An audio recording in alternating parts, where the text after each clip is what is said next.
Dwi helo, byddi'n seo ag leif na Nuacht don 8 miúil rávíle sa hochtíag.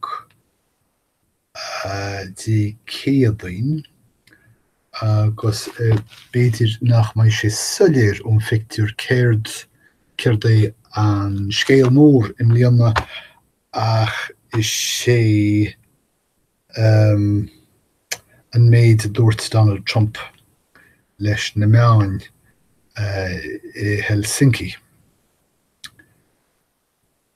Bhí nótaí os a chúir ach dúirt Trump mar sin féin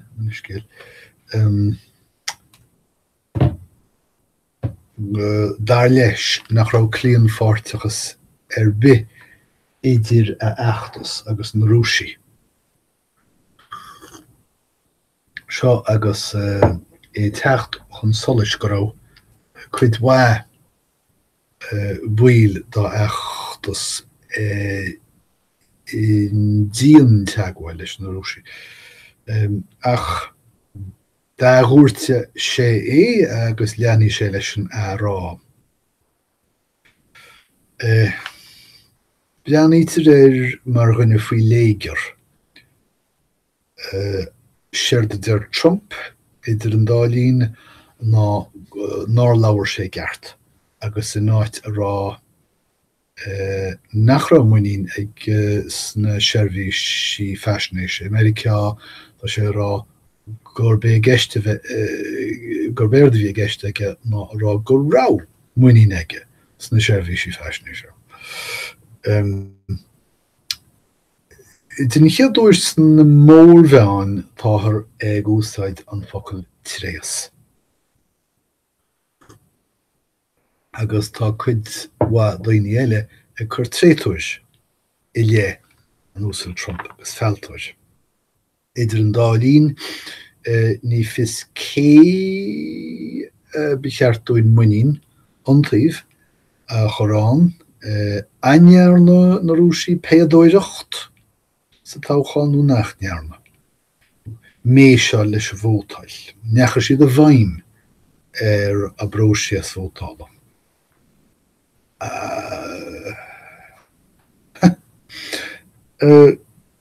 Gramadach faoi dearag gachró dar nó dear Trump go raibh sé gceiste aige an dúltach dúbilte a úsáid ach go raibh sé ceann duna focail dúltach amach. Sábhail tí. Ach a tríomhile den líne tá campa Trump Comhghuaillithe agus a bhí siad riomh cho buin seasfach agus a bhí siad riomh daingan agus ducht an chuid is mó acu creideann siad an go fóil agus níl éon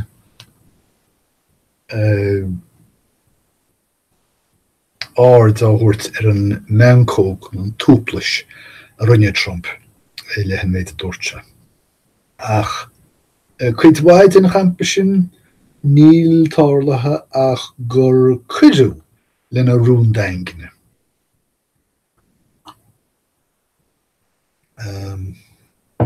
Railín. Tá dín scelas ciúntach. Arís Pír de mór na polítíochta in Nuacht is sé dín scelas bhfuil abba dín scelas. Cuidiú os chur cuairte éile déanaí agus furas ciúntach ach cathú an chás sin amach sílim agus cuidiú os chur cuairte ríise agus furas ciúntach a ríise. Racham muid thar léir. Tá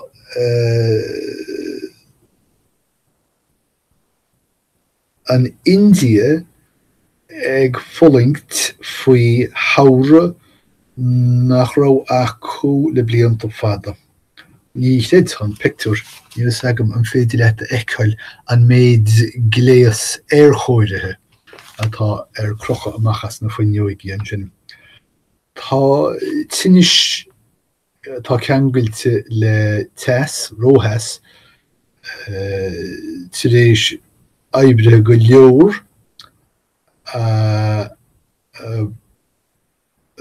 Dhaoine go leor a chur ónabir fellé an tí fada. Marfor Celte atáthraigh dúirt an teas sa tír sin. Ar nó chuir seo ceangail seo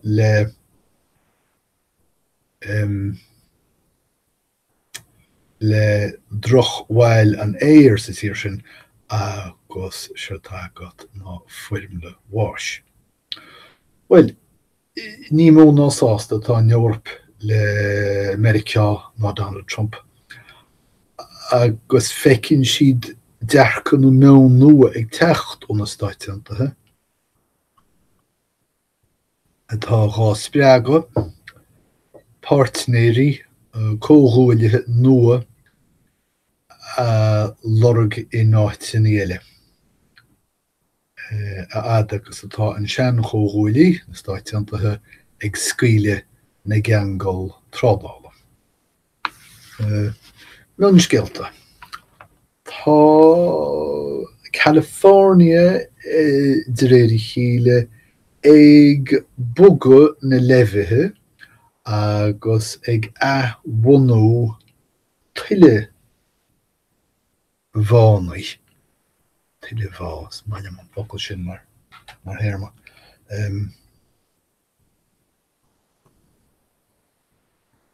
Agus iad ag fullaint faoi New Hampshire mar atá dúirtear na léigeantí seo. Cuireann an dlí uafás ar an scaithí Meiriceá. Chun teorann a chur leis an dliteanas fiachas a bhaid ar óstán an Mandalay Bay i Las Vegas tar éis an scliúchais láhaí sin an deireadh fór seo caite tá únéirí an óstáin ag chur dlí ar na híospartaí. Bíag caint ar roiine gan trúa. Teilech as Guatemala. Díbríomhiad. Agus scéal tá san nuacht an seo faoin chuí ina bhfuil siad ag iarraí cneasú, laisú, teachtach go féin ar ais in Guatemala. Well, úsáid an rionsdaoine alcóil mar faoisibh, úsáid an daoine eile tabac mar éalú, ach in Meiriceá tá thar úsáid ballet mar faoisibh. Baidir Eorp, scéal as Rio de Janeiro an sin. Tá poblachtánacht in Nuacht ag úsáid album rap inai iarthóir eile sa rás sin, níl is agam an éireoí leis. Bhfuil si de caint faoi shrúiliú má Hudson gaiistime an? Yeah, rap. Tá cheannasaí nua ar Goldman Sachs. David M. Solomon. Tá teacht in áit Lloyd Blankfein. Well, brisú John Schnatter as a fosle diannaí sin Papa John fear a fita.